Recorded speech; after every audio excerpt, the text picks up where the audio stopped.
জয়ের কথা শুনে নিহা এক নজর জয়ের দিকে তাকিয়ে ঋতুকে ডাকলো। ঋতু সাথে সাথে দৌড়ে আসলো। নিহাও আর সময় ব্যয় না করে দ্রুত পায়ে সিঁড়ি বেয়ে উপরে উঠে গেল। আর জয় হুইল চেয়ারে বসে থেকেই নিহার যাওয়ার দিকে তাকিয়ে রইল। গত 2 দিন ধরে ওর প্রতি নিহার কেয়ারিং দেখে বোঝার উপায় নেই জয় ওর প্রতি এত অত্যাচার করত। নিহা ওপরে চলে যেতেই শায়লা বেগম ঝাঁঝালো কণ্ঠে বলে উঠলেন, জয়, এখন তুইও তোর বাবার মতো নিহাকে সাপোর্ট করছিস? তোর কাছে আমার কথার কোনো দাম নেই? আমি বারণ করা সত্ত্বেও তুই আমার কথা শুনলি না, ডেই করে চলে আসলি। হসপিটালস থাকলে কি খুব বেশি ক্ষতি হতো? মম, এখানে সাপোর্ট করার কথা আসছে কেন? তুমি আমাকে ভুল বুঝছো। আমার হসপিটালে থাকতে ভাল লাগছিল না বলেই চলে এসেছি, কারো কথায় নয়। হসপিটালে থাকলে আমি সুস্থ হওয়ার বদলে আরো অসুস্থ হয়ে যাব বেশি।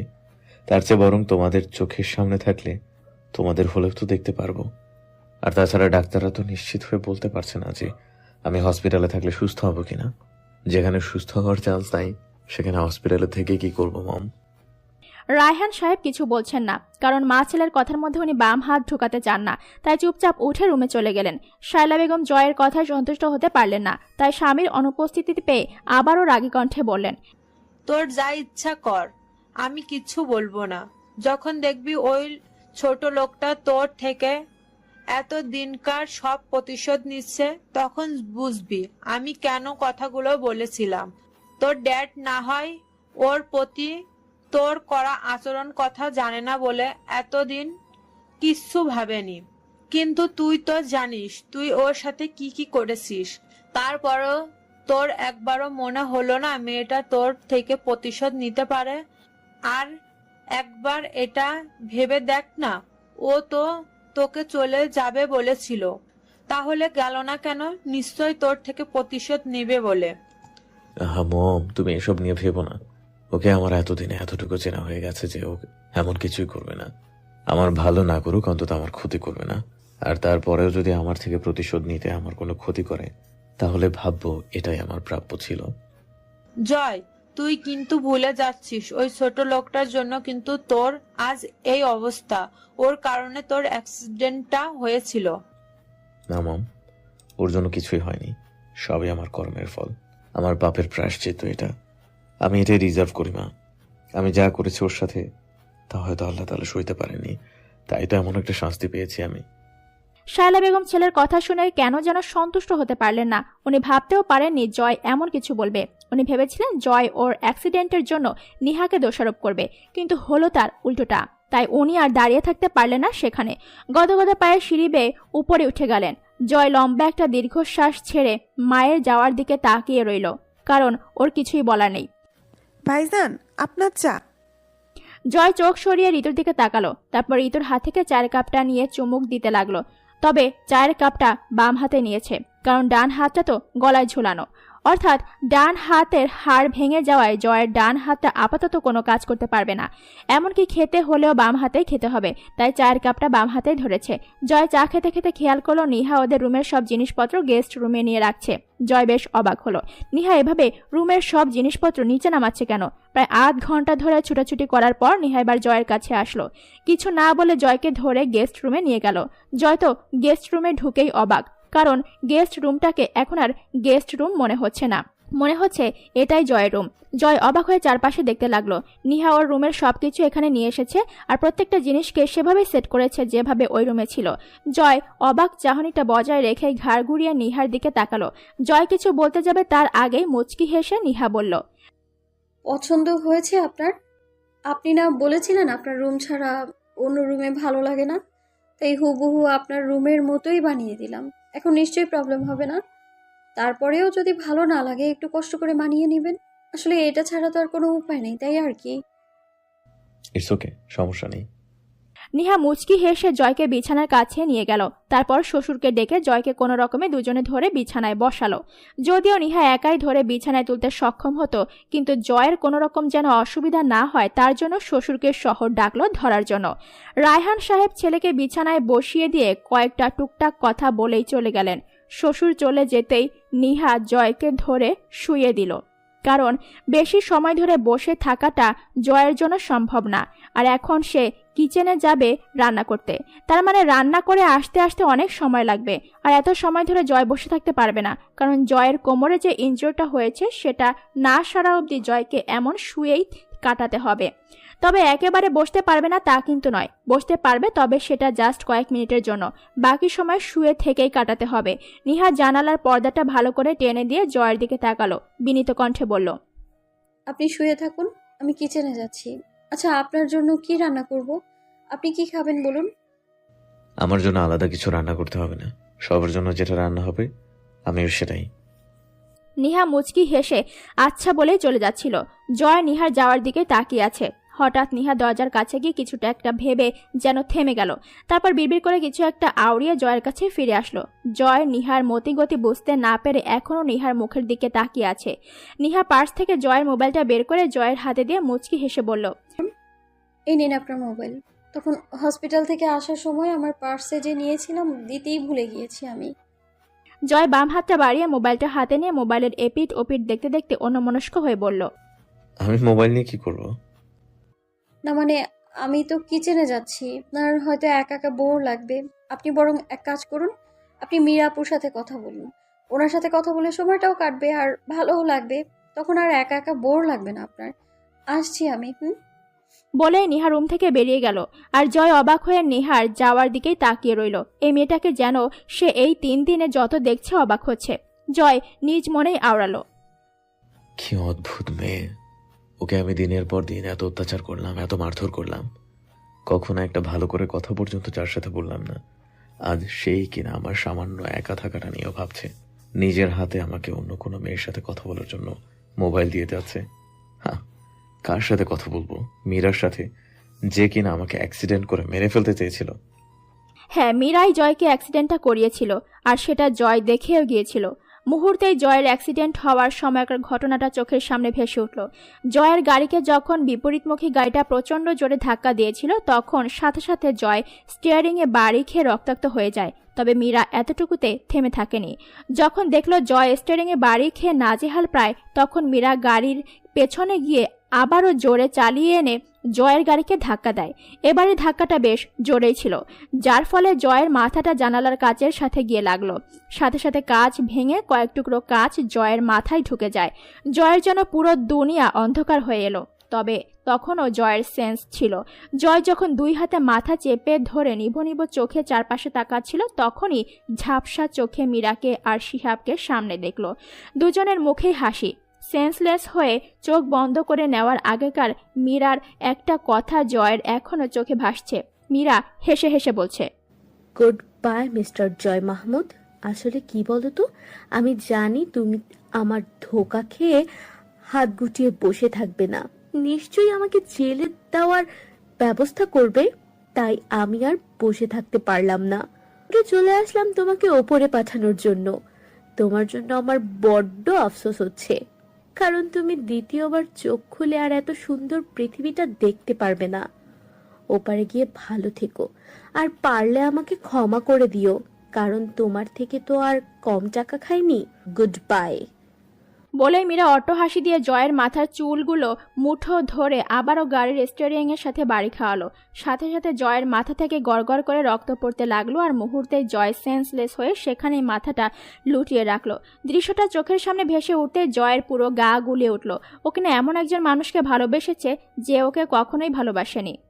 আর যে মেয়েটাকে সে প্রতিনিয়ত অবহেলা করে আসছে, আজ সেই কিনা ওর হসপিটালে থাকতে অসুবিধা হবে বলে ওকে সুস্থ করার প্রতিশ্রুতি নিয়ে বাড়িতে নিয়ে এসেছে।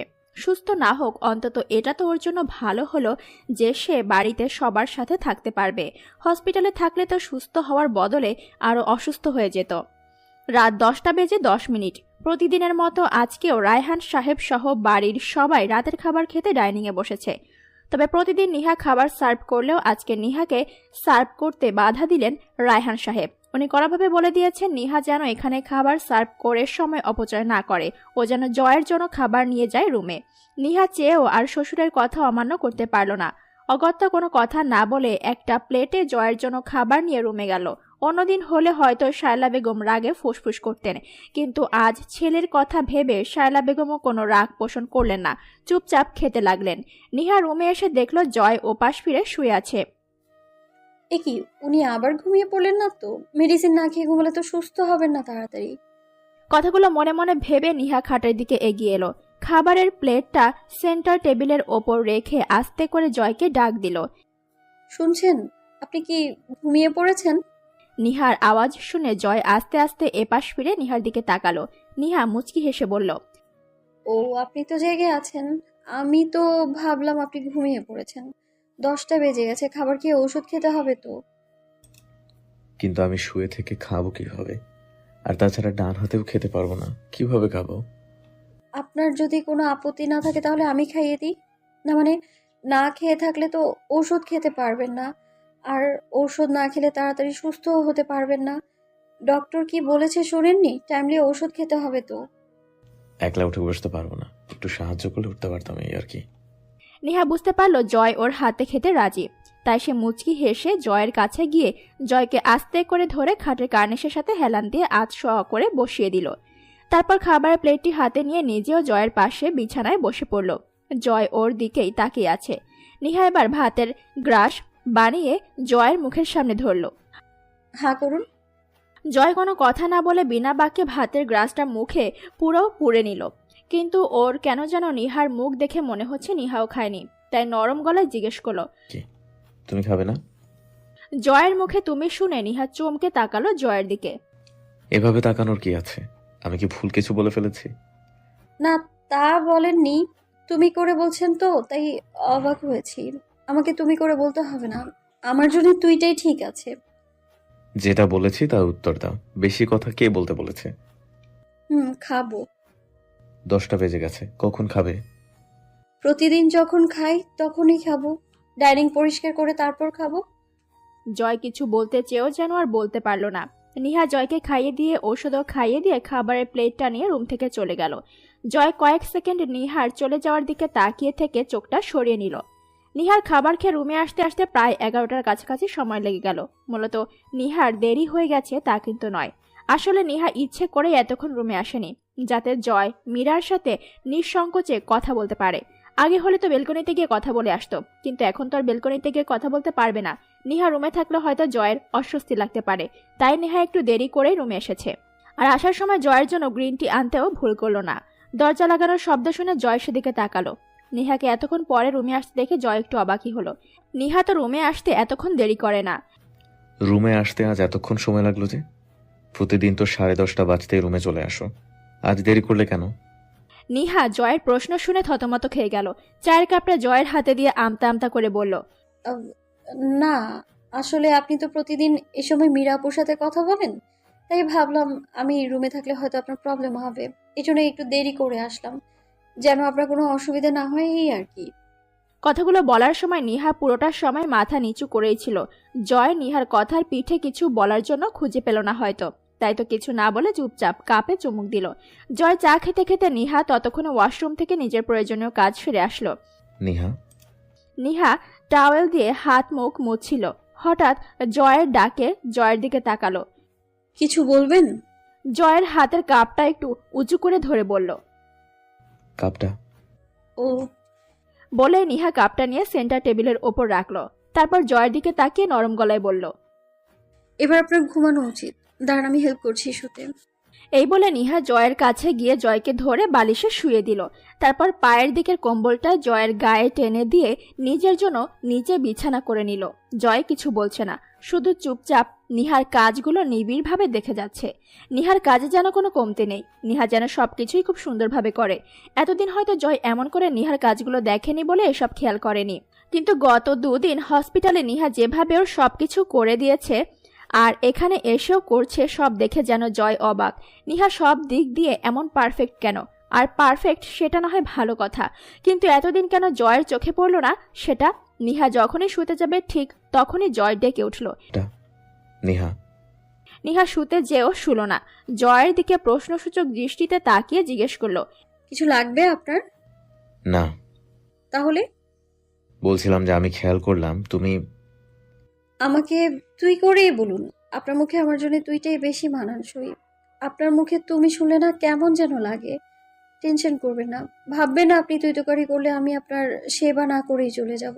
এতদিন যখন যাইনি এখনো যাব না, আপনি তুই করে বলতে পারেন। নিহার কথা শুনে আজ প্রথমবারের মতো জয়ের ভেতরটা কেঁপে উঠল। নিহার সাথে অমন ব্যবহার করে সে সত্যিই ভুল করেছে। যার জন্য এমন ব্যবহার করলো নিহার সাথে, সেই তো ওর ছিল না। জয় নিজের অনুশোচনাটা নিহার সামনে প্রকাশ করলো না, বরং রাগী রাগী ভাব নিয়ে বলল, আমার কথাটা কি শেষ করতে দিবে নাকি নিজে বকবক করবে? এ মা, না না, আমি আর কিছু বলবো না, আপনি বলুন। আমি খেয়াল করলাম তুমি 3 দিন ধরে এক কাপড় পরে আছো। হসপিটালে না হয়ে এক কাপড়ে ছিলে, ঠিক আছে। ওখান থেকে না হয় বাড়িতে আসনি বলে চেঞ্জ করার সুযোগ পাওনি, কিন্তু এখানে এসেও সেম ড্রেস পরে আছো কেন? আর সেটা নিয়েই ঘুমিয়ে পড়তেছো। তোমার বাকি কাপড়গুলো কোথায়? ট্রেনে। মানে হলো সেদিন বাবা যখন কল করে বলল আপনি অ্যাক্সিডেন্ট করে হসপিটালে আছেন, তখন তাড়াহুড়ো করে আসার সময় টেনশনে লাগেজটা আনতে ভুলে গিয়েছিলাম। সব কাপড় তো লাগেজে ছিল, তাই 3 দিন ধরে কাপড় পরে আছি একটাই। তার মানে তুমি সেদিন সত্যি সত্যি চলে যেতে চেয়েছিলে? চলে যেতে চাইনি, চলে গিয়েছিও। যদি না আপনার অ্যাক্সিডেন্টের খবর শুনতাম তাহলে এখন আমি বাড়িতেই থাকতাম। বলেই নিহা ফুস করে একটা শ্বাস ছাড়ল। জয় স্তব্ধ। আসলে ওর কি বা বলার আছে? যেই মেয়েটাকে সে এই বাড়ি ছেড়ে চলে যেতে বলেছিল, সেই মেয়েটাই কিনা তার অ্যাক্সিডেন্টের খবর শুনে ছুটে এসেছে। যাকে এত ঘৃণা করত সে, সেই আজ ওর দেখাশোনা করবে বলে, ওর প্রপার কেয়ার করবে বলে ওকে হসপিটাল থেকে বাসায় নিয়ে এসেছে। সে কি আসলেই মানুষ? সেদিন নিহাকে এমন একটা শর্ত দিয়েছিল সে, যেটা কোনো স্বামী আজ পর্যন্ত কোনো স্ত্রীকে দিয়েছে কিনা সন্দেহ আছে। সামান্য অফিসে জয়েন করতে বলেছিল বলে সোজা এই বাড়ি ছেড়ে চলে যাওয়ার প্রতিশ্রুতি, এটা শুধু ওর দ্বারাই সম্ভব। হ্যাঁ, ওর দ্বারাই সম্ভব, নয়তো এমন করে সে বলতে পারতো না কখনোই। জয়কে চুপ করে থাকতে দেখে নিহা বলল, আর কিছু বলবেন? না। যদিও নিহাকে নিচে থাকতে দেখে জয়ের ভেতরে একটা খারাপ লাগা কাজ করছে, কারণ গত 1 মাস আগেই তো নিহা বলেছিল ওর নিচে ঠান্ডা লাগে। তখন তো কম শীত ছিল, এখন তো আরো বেশি শীত পড়েছে। এখন নিশ্চয়ই আরো বেশি শীত করছে, কিন্তু জয় কিছু বলার সাহস পেল না। আচ্ছা, আমি তাহলে শুয়ে পড়ছি। আপনার কিছু লাগলে ডাকবেন আমায়। একটু উঁচু আওয়াজে ডাকলেই শুনতে পাবো আমি। আচ্ছা ঠিক আছে। ঘড়ির কাঁটা 12টা ছুঁয়ে গেছে। নিহা গভীর ঘুমে মগ্ন থাকলেও আজ জয়ের চোখে ঘুম নেই। সে এক দৃষ্টিতে তাকিয়ে আছে নিহার মুখের দিকে, আর তখনই হঠাৎ পুরনো স্মৃতি চোখের সামনে ভেসে উঠল জয়ের। মনে পড়ে গেল সেই দিনটির কথা, যেদিন মা ওর রুমে এসে প্রথম বিয়ের খবরটা দিয়েছিল। জয়, জয় তখন শুয়ে শুয়ে মোবাইল টিপছিল। মাকে দেখে একটু নড়ে চড়ে শুলো। হ্যাঁ মম, বলো। শায়লা বেগম ছেলের পাশে গিয়ে বললেন, জয়, তুই কি জানিস তোর জন্য বিয়ে ঠিক করা হয়েছে? জয় যেন অবাকের চরম পর্যায়ে পৌঁছে গেল। সাথে সাথে শোয়া থেকে উঠে বসলো। অবাক হয়ে জিজ্ঞেস করলো, মানে কি বলছো মম? আমি ঠিকই বলছি। তোর ড্যাড বলেছে এই মাসের শেষের দিকে নাকি বিয়ের ডেট ফিক্স করেছে। গ্রামে ওর কোনো এক বান্ধবীর মেয়ে নাকি। তোর ড্যাড তো একেবারে মেয়েটির প্রশংসায় পঞ্চমুখ। মেয়ে নাকি দেখতে শুনতে অনেক ভালো, অনেক সুন্দরীও বটে। মম, ড্যাডের কি মাথা খারাপ হয়ে গেছে? শেষ পর্যন্ত একটা গ্রামের মেয়েকে কিনা আমার বউ বানাতে চাইছে। আমার বিয়ে ঠিক করেছে আর আমার থেকে একবার জিজ্ঞেস করার প্রয়োজন বোধ করেনি।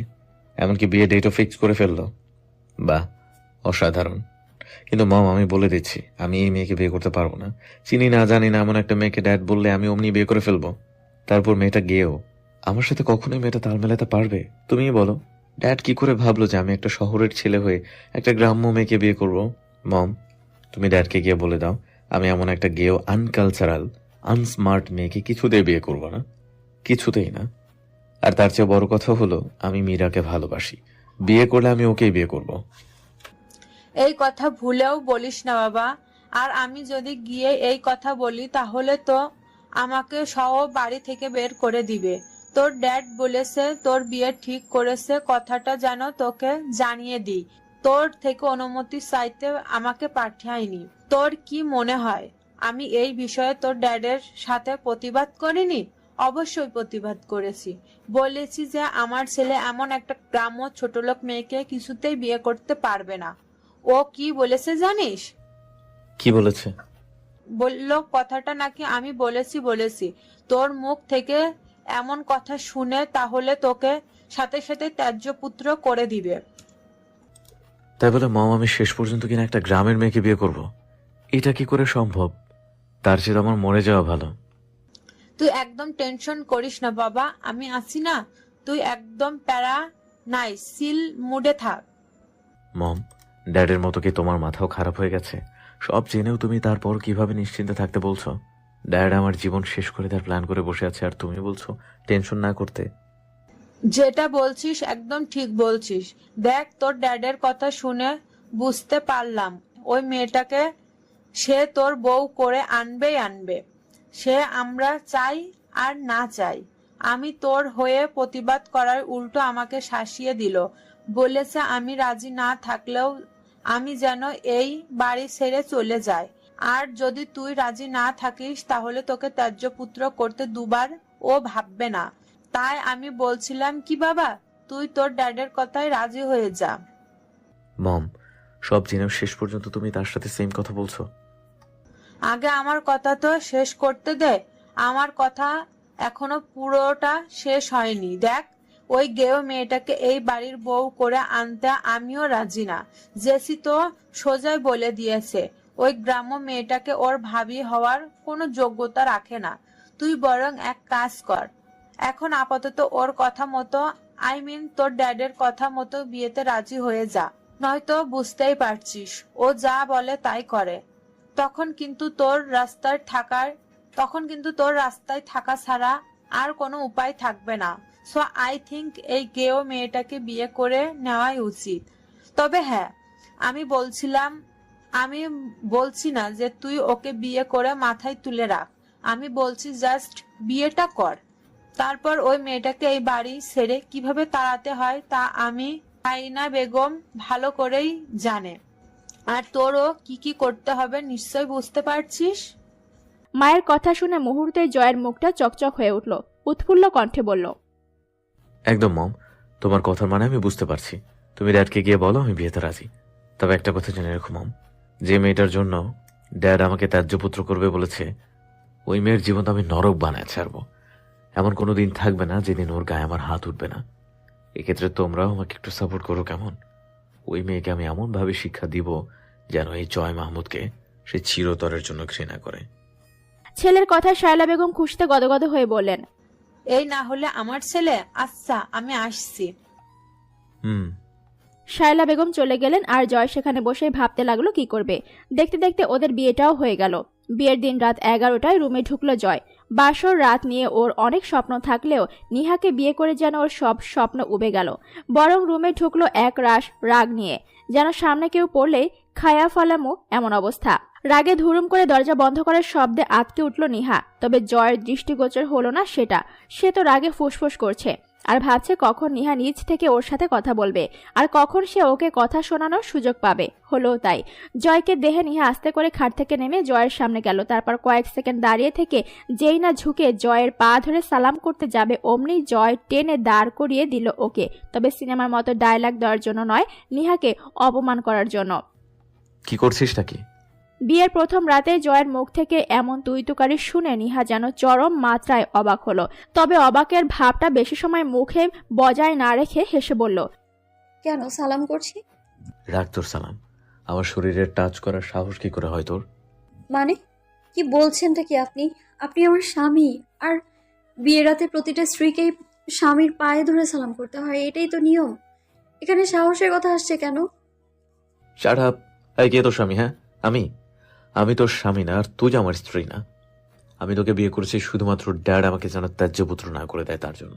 ভাবিস না অন্য সব স্বামীর মতো আমিও তোকে ভালোবেসে মাথায় করে রাখবো। এটা ভেবে থাকলে ভুল করবি। আমি তোকে না ভালোবাসতে পারবো আর না স্ত্রী হিসেবে মানতে পারবো। তুই তোর মতো থাকবি আর আমি আমার মতো। আর যত তাড়াতাড়ি সম্ভব এই বাড়ি থেকে চলে যাবে। নয়তো এই জয় মাহমুদ তোকে প্রমিস করছে, তুই যেভাবে আমার জীবনটা হেল করে দিয়েছিস ঠিক তেমনি আমিও তোর জীবনটা নরক বানায় ফেলবো। Mind it. এখন সামনে থেকে আমি ঘুমাবো। আর হ্যাঁ, বিছানায় আসার দুঃসাহস ভুলেও করবি না, তাহলে আমার থেকে খারাপ আর কেউ হবে না। কতটা মাথায় রাখবি। কথাগুলো এক নাগারে বিরতিহীনভাবে বলে জয় ওয়াশরুমে চলে গেল আর পেছনে ফেলে রেখে গেল পাহাড় সমান প্রশ্নবিদ্ধ রমণীটাকে। নিহাকে কিছু বলার সুযোগই দিল না জয়। নিহা জয়ের কথাগুলো শুনে স্তব্ধ হয়ে দাঁড়িয়ে রইল। বিয়ের রাতে কোনো স্বামী তার স্ত্রীকে এমন কথা বলেছে কিনা নিহার জানা নেই। নিহা যেন নিজের কানকেই বিশ্বাস করতে পারছে না। সেদিনের পর থেকে নিহার ওপর শুরু হয় জয়ের অমানসিক অত্যাচার। এমন একটা দিন বাদ রাখেনি যেদিন নিহার গায়ে হাত তোলেনি সে। পুরনো স্মৃতিগুলো চোখের সামনে ভেসে উঠতেই জয়ের ভেতরটা কেঁপে উঠল। ড্রিম লাইটের আলোতে একবার নিহার দিকে চোখ বুলিয়ে নিল। কত সুন্দর করে ঘুমাচ্ছে মেয়েটা। জয় এক দৃষ্টিতে তাকিয়ে আছে নিহার মুখের দিকে। সকালে রায়হান সাহেব নাস্তা সেরে অফিস যাওয়ার আগে একবার জয়ের রুমে গেল। নিহা তখন জয়কে নাস্তা খাইয়ে ওষুধ খাইয়ে দিচ্ছিল। রায়হান সাহেব গলা কাকড়ি দিয়ে রুমে প্রবেশ করলেন। নেহা, বাবা আপনি আসুন না। তুই নাস্তা করেছিস মা? না বাবা, ওনাকে আগে খাইয়ে দিচ্ছিলাম আর কি। আর আপনি তো জানেনই, ডক্টর বলেছে পৃথিবী এদিক থেকে ওই দিক হয়ে গেলেও যেন ওষুধের টাইমটা মিস না হয়। তাই তো আপনাকে নাস্তা দিয়ে এসে আমি আর আপনার কাছে যেতে পারিনি। আমার উপর রাগ করেননি তো বাবা? আরে না রে মা, আমি কি তোর উপর রাগ করে থাকতে পারি? তুই তো আমার ঘরের লক্ষ্মী। জয়, বাবা তোর এখন কেমন লাগছে? জানি এত তাড়াতাড়ি ভালো লাগবে না, কিন্তু ভাগ্যের উপর তো কারো হাত থাকে না। ডক্টর তো আশাই ছেড়ে দিয়েছে। এখন আমার মেয়েটার উপর ভরসা। নেহা মা যদি কিছু একটা করতে পারে, আমি বিশ্বাস করি ডক্টর যেটা পারেনি সেটা আমার মেয়ে পারবে। কিরে মা, পারবি না আমার আশাটা পূরণ করতে? বাবা এমন করে কেন বলছেন? আমি হয়তো ডক্টর না, তারপরেও আমি আমার সাধ্য মতো চেষ্টা করছি। আপনি একদম টেনশন করবেন না, দেখবেন সব ঠিক হয়ে যাবে। সেই আশাই আছে মা। I am sorry dad. হঠাৎ জয়ের এমন কথায় রায়হান সাহেব আর নিহা দুজনে চমকে তাকালো ওর দিকে। রায়হান সাহেব অবাক কণ্ঠে বললেন, হঠাৎ সরি কেন বলছিস বাবা? এই যে তুমি আমাকে একটা দায়িত্ব দিলে, আমি সেটা রাখতে পারলাম না। তার আগেই ঘরবন্দি হয়ে গেলাম, তাই আর কি। তবে আমি প্রমিস করছি ড্যাড, আমি সুস্থ হলে আর তোমাকে কষ্ট করতে দিব না। তোমাকে অফিসের সব ঝামেলা থেকে একদম মুক্ত করে দিব। আমি নিজে তখন পুরো অফিস সামলাবো। একদম। তখন তো আমি নাতি নাতনি নিয়ে খেলবো, অফিসের দায়িত্ব পালন করবো কেন? তুই অফিস সামলাবি আর আমি নাতি নাতনির সাথে খেলা করব, দেখিস। বাবার কথা শুনে সাথে সাথে জয় আর নিহা পরস্পরের মুখের দিকে তাকালো। দুজনেই যেন হতবিহ্বল হয়ে তাকিয়ে আছে। বাবার কথার প্রতি উত্তরে কি বলবে জয়ের জানা নেই। জয় কথা ঘোরানোর জন্য বলল, ড্যাড, তোমার দেরি হয়ে যাচ্ছে মেবি। রায়হান সাহেব হাত ঘড়িটার দিকে একবার চোখ বুলিয়ে হতাশ কণ্ঠে বললেন, তাই তো, আমার তো মনেই ছিল না। তোদের সাথে কথা বলতে বলতে আমার যে দেরি হয়ে যাচ্ছে সেটা খেয়ালই নেই। আসছি আমি। সাবধানে যাবেন বাবা। আচ্ছা মা। রায়হান সাহেব চলে গেলেন। নিহা ও জয়ের জন্য আনা নাস্তার প্লেটটা নিয়ে রুম থেকে বেরিয়ে গেল। কারণ একটু আগে শ্বশুর মশাই যেটা বলেছেন সেটার পর জয়ের চোখাচোখি হওয়ার সাহস নেই নিহার। লজ্জায় যেন মাটির সাথে মিশে যেতে ইচ্ছে করছে। তার লজ্জাটা কাটাতে রুম থেকে বেরিয়ে গেল। আর তাছাড়া সে এখনো নাস্তাও করেনি। যাই হোক, পেটের ক্ষুধা তো সবারই থাকে। নিহা ফিরে আসলো খানিক বাদে, হয়তো নাস্তা সেরেই ফিরেছে। নেহা, অনেকক্ষণ ধরে তোমার ফোনটা বাজছিল। দেখো তো কে কল করেছে এতবার। তোমার বাড়ি থেকে তো করতে পারে। জয়ের কথা শুনে নিহা জয়ের দিকে এক পলক তাকিয়ে সেন্টার টেবিলের কাছে গিয়ে ফোনটা হাতে নিল। তারপর ফোন আনলক করে স্ক্রিনে তাকাতেই দেখলো একটা আননোন নাম্বার থেকে 8 বার কল এসেছে। নিহা একটু অবাক হলো, কারণ ওর মোবাইলে অপরিচিত কে আবার কল করবে। এতবার কে কল করলো আবার? নাম্বারটাও তো অচেনা, ব্যাক কি করব? নিজের মনে কথাগুলো আওড়াতে আওড়াতে কল ব্যাক করলো নিহা। একবার রিং হতেই কলটা রিসিভ হলো। নিহা কিছু বলার আগেই ওপাশ থেকে একটা পুরুষ কণ্ঠ ভেসে আসলো। হ্যালো, আপনি কি নিহা বলছেন? জি, কে বলছেন? আমি কমলাপুর রেলওয়ে স্টেশন থেকে নীলা ছায়া ট্রেনের অ্যাসিস্ট্যান্ট বলছি। আমাদের ট্রেনের ভিতরে একটা লাগেজ পাওয়া গেছে। আমরা বুকিং লিস্ট চেক করে দেখলাম লাগেজ রাখা সিটটি আপনারই ছিল। তাই আপনাকে কনফার্ম করার জন্য কল করলাম। আপনার লাগেজ কি ট্রেনে ফেলে গিয়েছেন? হ্যাঁ হ্যাঁ, ওটা আমারই, আমি ভুল করে ফেলে এসেছি। আচ্ছা, তাহলে আপনি সময় করে এসে লাগেজটি নিয়ে যান। আমি বুকিং রুমে রাখবো আপনার লাগেজটা। আচ্ছা ঠিক আছে, আমি এক্ষুনি আসছি। বলে কলটা কেটে দিল নিহা। লাগেজের সন্ধান পেয়ে ওর যেন খুশি আর ধরছে না। যদিও লাগেজটা হারিয়ে গেলেও কোনো সমস্যা ছিল না, কারণ রায়হান সাহেবকে বললে লাগেজে থাকা কাপড়ের চেয়ে আরো ভালো কাপড় এনে দিত। কিন্তু লাগেজে এমন একটা জিনিস ছিল যেটা নিহার কাছে অনেক বেশি মূল্যবান, তাই লাগেজের খবরটা পেয়ে এতটা খুশি লাগছে। আসলে লাগেজে ওর আর জয়ের একটা কাপল পিক আছে, যেটা নিহার কাছে ওদের বিয়ের একমাত্র স্মৃতি। নিহা কল কাটতেই জয় জিজ্ঞেস করলো, কে ছিল আর তুমি কোথায় যাবে বলছিলে? নিহা জয়ের দিকে তাকালো এবং বলল, ওটা রেল স্টেশন থেকে কল করেছিল, আমার লাগেজটা আনতে যাওয়ার জন্য কল করেছে, তাই আমি আসছি বললাম। নিহা, তুমি সামান্য কিছু কাপড়ের জন্য লাগেজ আনতে রেল স্টেশন যাবে? আবার তোমার যাওয়ার দরকার নেই, আমি অনলাইনে তোমার জন্য অর্ডার করে দেবো কাপড়। চাইলে তুমি পছন্দ মতো অর্ডার করতে পারো, লাগেজ আনতে যাওয়ার কোনো প্রয়োজন নাই। সরি, আসলে আমি প্রথমবারের মতো আপনার একটা কথা রাখতে পারছি না, কারণ কাপড়ের থেকে অনেক মূল্যবান একটা জিনিস আছে ওই লাগেজে। আর অন্য কিছুর জন্য না হোক, ওই জিনিসটার জন্য আমাকে লাগেজটা আনতে যেতেই হবে। প্লিজ মাফ করবেন, আসছি আমি। টেনশন করবেন না, আপনার কিছু প্রয়োজন হওয়ার আগেই ফিরে আসবো। এই যাবো আর আসবো।